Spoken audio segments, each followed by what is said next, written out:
Welcome to Teen Talk, a podcast where Jewish teens from around the world can send in questions and we'll explore the answers right here on this platform. Visit our website, jewishteentalk.com, to send in questions for future episodes. Let's get started. Hi, everyone. Welcome back to episode 8, Jewish Teen Talk. And this week, I'm going to start with a question that came in. When you read the question the other week about a teen struggling with religion and having to hide it from their parents and everyone around them, I was really able to relate. Unfortunately, my situation is a lot more serious since my view of Judaism has been affected by a trauma, and I don't know how to see religion or Judaism as something that is freeing and enjoyable. So I'm actually going to invite my husband onto this podcast for this week. My husband is a trauma-informed therapist and deals with addiction and trauma, and I feel that he is really going to do a much better job than me at responding to this question, but we'll try to do it together. So welcome, Shua. Thanks for having me. I'm glad to be here. So what I hear the question is saying is that, and I don't know anything about you, the questioner, but what I do hear is that there was a traumatic event that took place which impacted your view on religion. And the ways in which that happened is generally when either the traumatic event took place in the context of a Jewish environment, such as a Jewish school or a synagogue, or the abuser was a religious person. And because the way that the brain processes trauma has to do with both a cognitive way of understanding what has happened, as well as an environmental view of what has happened, the link between the event that happened and the environment that surrounded the person at the time of the trauma are linked.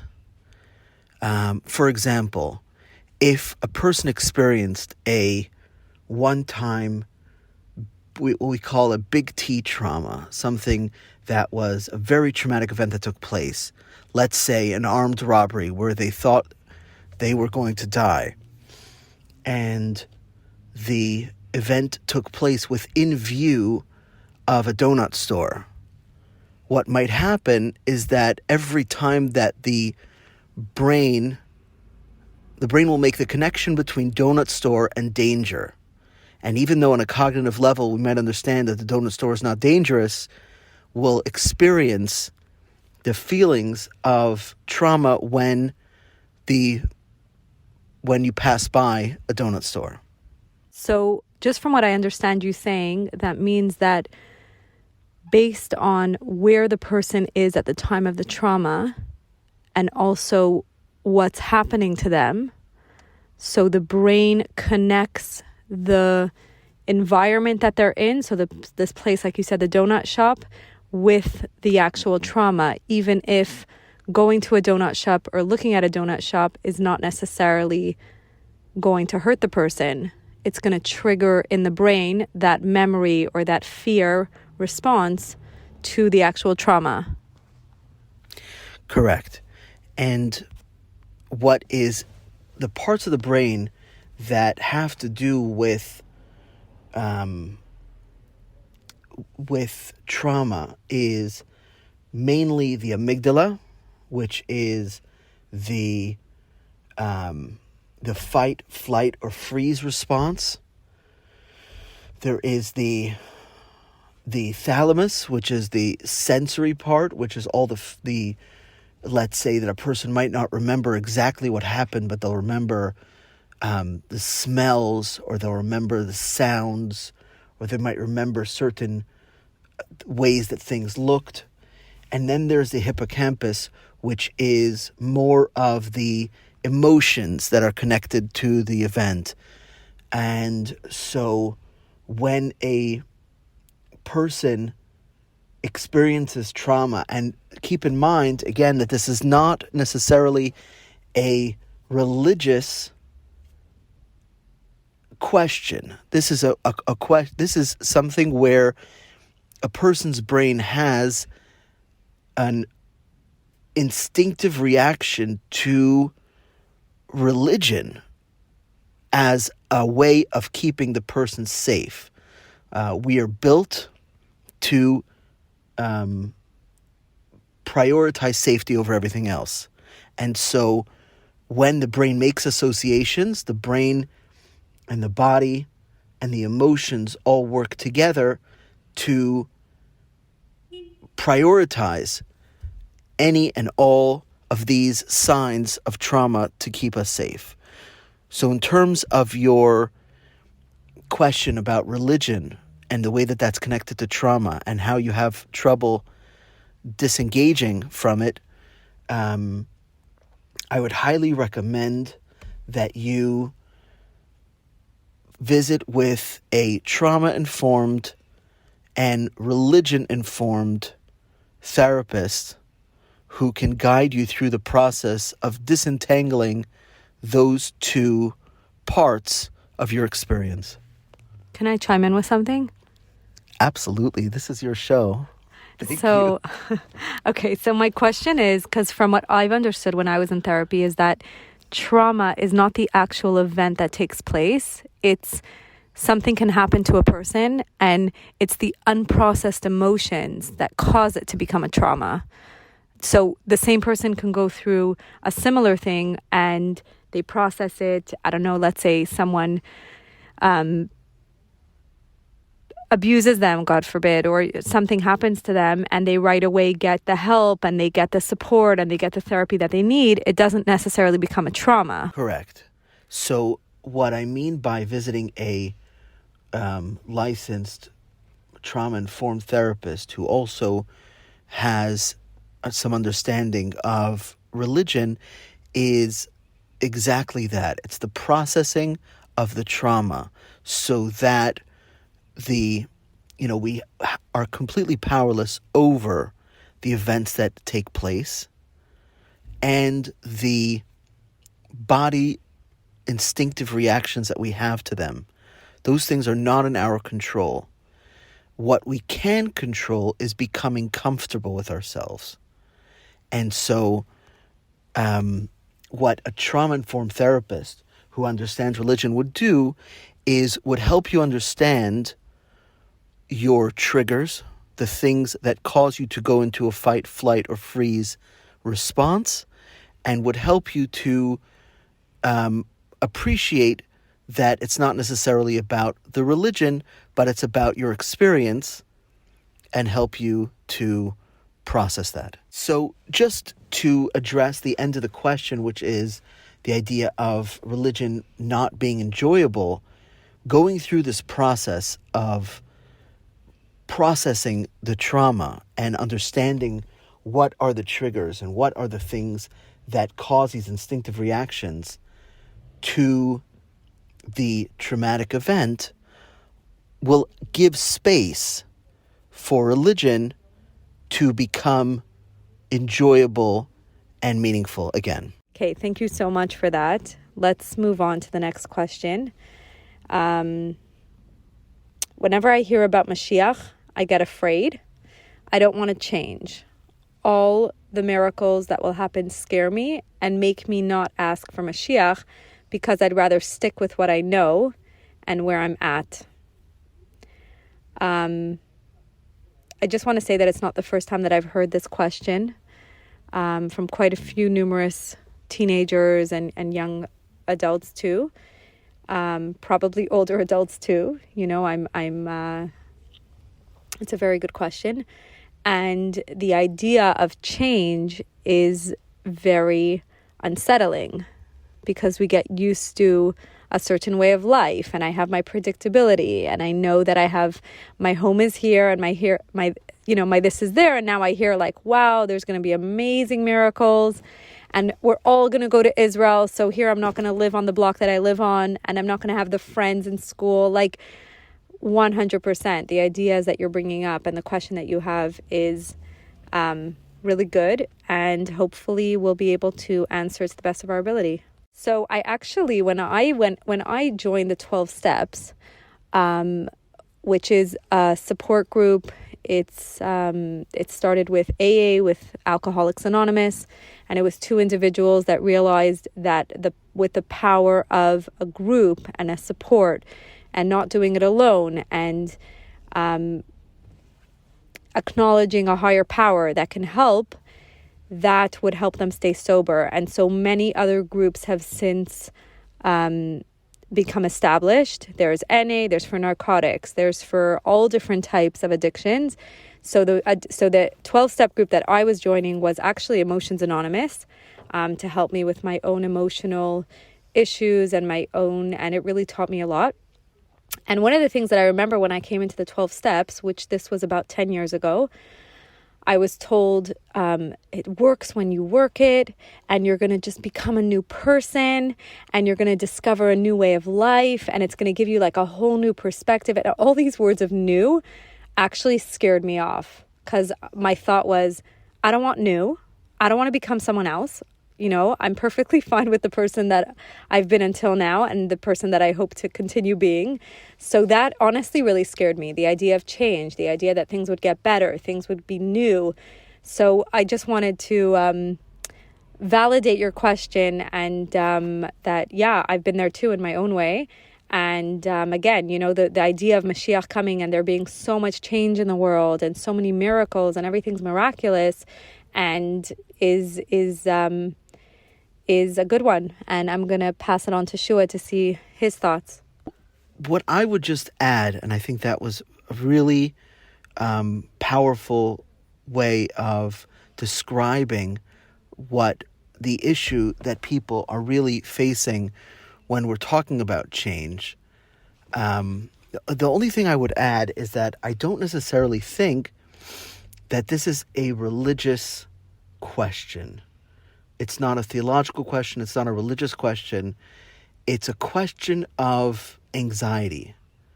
And anxiety will come up in any situation where we lose any form of control. And the ways that people deal with anxiety is generally with avoidance. The mind tells us when we're experiencing anxiety that what we need to do is avoid the activity, the place, the feeling when we're talking about panic, and that way we will not experience anxiety, because anxiety must be avoided at all costs. And so any ideas of change, any ideas of a situation which is beyond our control will bring up anxiety. And in terms of the times of Mashiach, so when we're talking about a change which involves the entire world, which involves everything that we know of, by definition, it involves life as we know it completely changing. And that is a terrifying concept, even were it not to be connected to religion. So I just want to jump in here for the listeners that are wondering, what's Mashiach? What's this whole concept that you're speaking about? I just want to refer you back to last week's episode 7, where we introduced the idea. We had a question that addressed who is Mashiach and waiting for him. And so I would encourage you to go back to last week's episode in case you're a little bit lost at this point. But from what Shua is saying, that the time of Mashiach is going to be what we're really all yearning for, where everything is just going to be, if you think of it like everything's just going to be solved and everything's going to be good, and in a spiritual sense and also in a physical way, in every single aspect, the world is just going to be a better place in every way. And again, refer back to episode 7 to really get a an understanding of what we're talking about.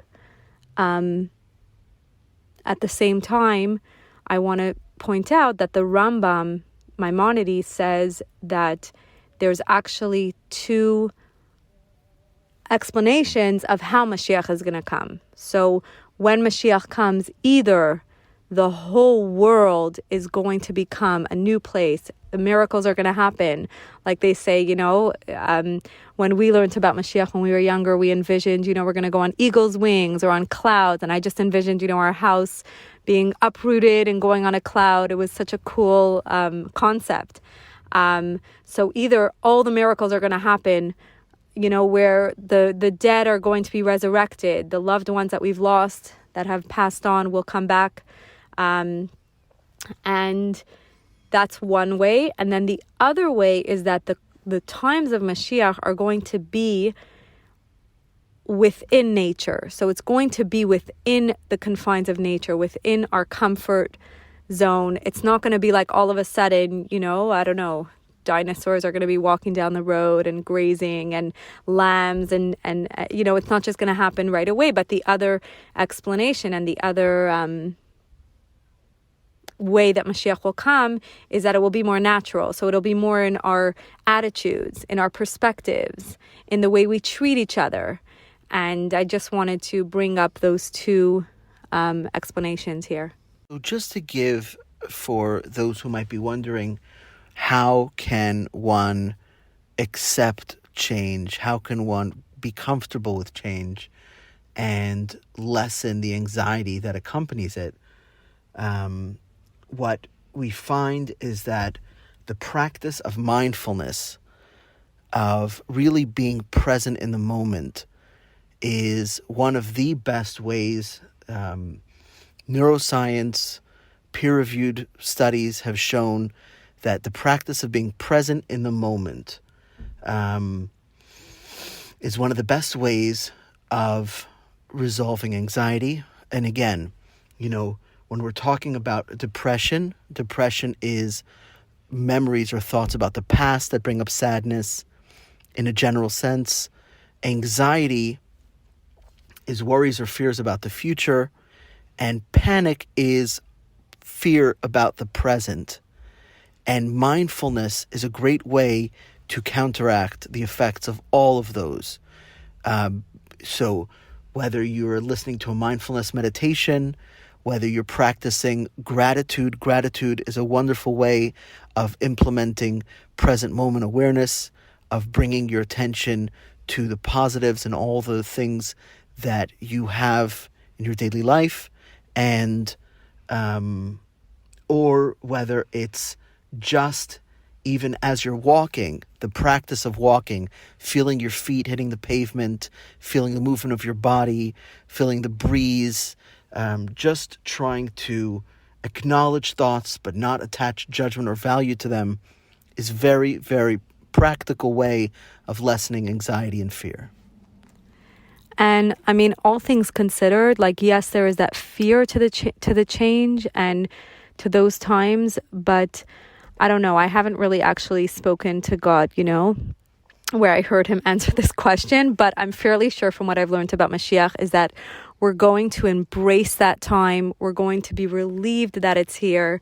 And just to give you a little bit of hope, it's going to be amazing. And at the same time, from what Shua was saying, I wanted to share also that in my own life, I was experiencing a lot of anxiety. And when I went to my therapist, she brought up the idea of gratitude. And because she knows I'm very visual, she said to me, Bashi, when you wake up in the morning, right when the racing thoughts start coming or the fear, those emotions, envision that on the bed in front of you, there's two backpacks. One is gratitude, one is anxiety.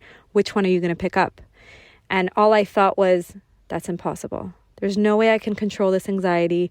Gratitude's not going to work. And she said, just try it. So I went home and I actually spoke to my sponsor from 12 Steps and my EA sponsor from Emotions Anonymous. And she said to me, Bashi, why don't you try meditation in the morning, gratitude? And I was thinking, what will I think of? And then before I knew it, I realized we're so lucky as Jews and here on Jewish Teen Talk that we have the first prayer that a Jew says when they open their eyes, when we open our eyes, is Moda'ani, is grateful I am. Thank you, God. So I did try it, and I want to say that it worked. And I realized, and I've realized it in different situations in my life when I'm in a place of anxiety where I'm fearing, like Shua said, the panic is when I'm fearing in this moment. When I bring in gratitude, and it's proven, it's scientifically proven that gratitude and anxiety cannot exist at the same time. And I would suggest to try it too. And hopefully that answered the question. Okay, so we'll go to our last question here. And this question came in. I love your podcast. My friend told me about it and I listen every Thursday. My question is about a bit of a heavy subject, but something that I question all the time. I still haven't heard an answer that answers this question. The world seems like a really scary place and getting scarier all the time. Instead of God making the world less scary, the people who worry need to work on themselves, and that doesn't seem fair. Thanks again for answering. So it's interesting because I'm taking a trip, thank God for a good celebration, to Israel. And I am experiencing a lot of fear about going to a place where I've heard about terrorist attacks, and I haven't been there actually for years. I went once in the past, and I am fearful of going to a place where, people are fighting and people get hurt, and it's a pretty scary place. And as much as I know that Israel is the safest place and God's eyes are constantly on it, from the beginning of the year till the end, I still have that fear, and I'm working on it. And even though I logically, again, know that there's no reason to fear, I feel it. And like you said, that's where I need to work on it. But why would God make this world a scary place from the very beginning? I just wanted to say thank you for, take this opportunity to thank you for inviting me on the platform. I'm really enjoying being here and being able to share with all of you. What comes to mind when I'm listening to this questioner and the way that they phrase the question, the basis of the question is that the world is a scary place. And there's a wonderful book written by a fellow in Alcoholics Anonymous, recovery from alcoholism, based on his experience with the 12 steps of Alcoholics Anonymous. And his name is Chuck Chamberlain, Chuck C. And he wrote a book called A New Pair of Glasses. And in this book, most of the book is recounting a conversation that he had with a priest, describing his journey through the 12 steps and through recovery from alcoholism. And he was describing the way that in his life, in his recovery, nothing changed, but he changed. And the way that he looked at the world changed, and therefore everything changed. So what that means is that saying that the world is a scary place is because the world feels like a very scary place.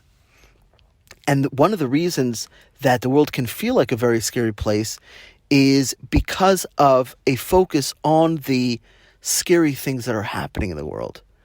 And I do have to tell you that unfortunately there are always scary things going on.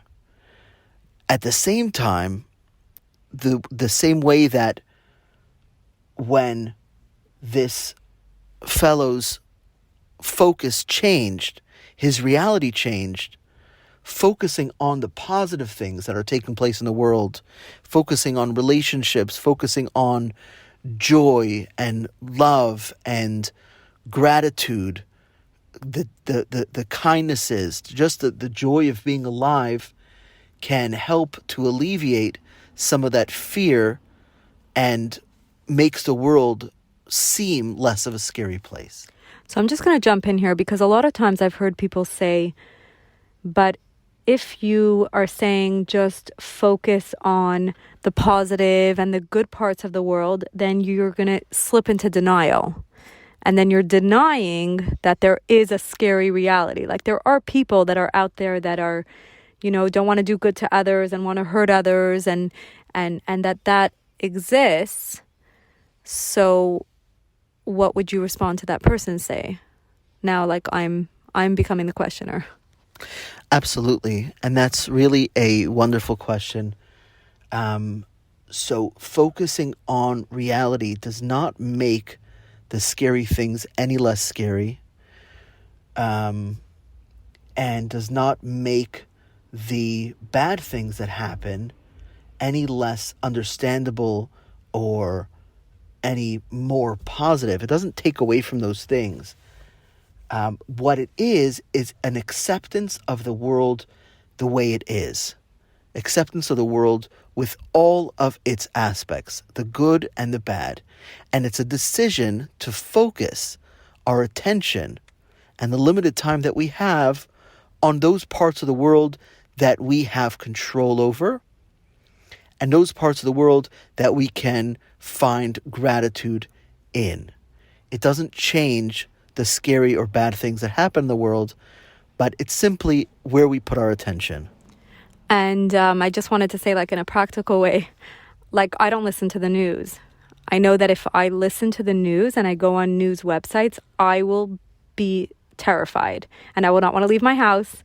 And so, yes, so I'm not in denial that terrible things are happening in the world or people are getting hurt, but I choose not to include that in my day where I know that if I hear about that, now it's going to create a fear that won't help me function. So I'm 100% with you that it's yes, it exists and I'm not denying it, but I'm not choosing to focus on it and to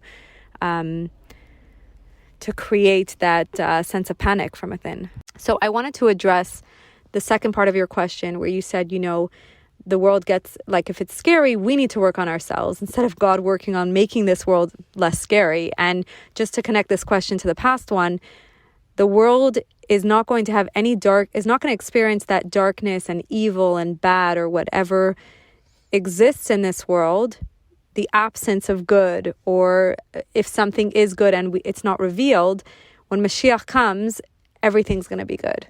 And evil will not exist. It will be eradicated from the earth. That's a promise when Mashiach comes. And a way that you can accomplish that perspective from in a therapeutic lens is to change the perspective. So in terms of the Messianic era where the world will remain exactly the same, but our perception of it will change, and therefore everything will change, that ties in well with us viewing the world through a different pair of glasses, through a different prescription. And that doesn't change what we're looking at, but it makes things clearer, it brings a different perspective, and therefore everything changes. I feel like your question is so intricate and there's so many parts of it that I'm not surprised that you feel like this answer, you've never heard an answer yet that suffices, because it's such a rich question that I feel like we could go on for hours, because we can talk about why does God make scary things happen if he's capable of doing anything, so, and I hope that our listeners will send in questions, probably inspired from this question that you sent in. So thank you again for submitting it. And thank you again for listening to the podcast. And for all of our listeners out there, please send in questions anonymously, jewishteentalk.com. And if you have comments, if you have something to add, we'd love to hear from you. If you would like to be a teen who is interviewed and who is heard on this podcast, please send it in as well on jewishteentalk.com.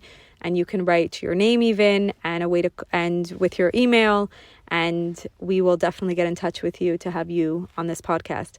I just wanted to end off with a wonderful person in my life who's helped me through many difficult times, and that's my great aunt. Her name is Auntie Mary, and she is, thank God, over 100 years old. And one of her many brilliant quotes and brilliant pearls of wisdom is that she is now, thank God, still alive and well. And she tells me all the time, focus on the good people around you, because there's more good people than bad people. So thanks everyone for listening. Thanks, Shua, for joining. Thanks so much for having me. It was a real pleasure. And have a wonderful Shabbos, and we will be back next week.